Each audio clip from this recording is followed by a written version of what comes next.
Joan den ostiralean, Hondarribiko Elizbarrutiko Ama Guadalupeko ikastetxean Aiton Amonen eguna ospatu zen.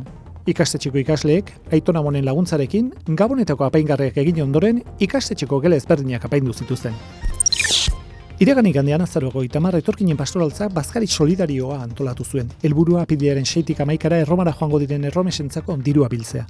Ekimenak parte hartzea handi izan zuen eta ez ziren lagun gutxi izan bazkari ederraz gozatzeko elkartu zirenak. Astearen hasieran, Fernando Prado Monsignorea Elizbarrutiko evangelizazioa arloarekin bildu zen. On Fernandok bileran zehar egin zizkiotenen bat galdera eta zalantza argitu zituen. Joan den asteazkenean Euskadiko Hirugotzaina bertan zirela Foessa txostena aurkeztu zen Gasteizen, Euskadiko gizarte bazterkeriari buruzko txostena.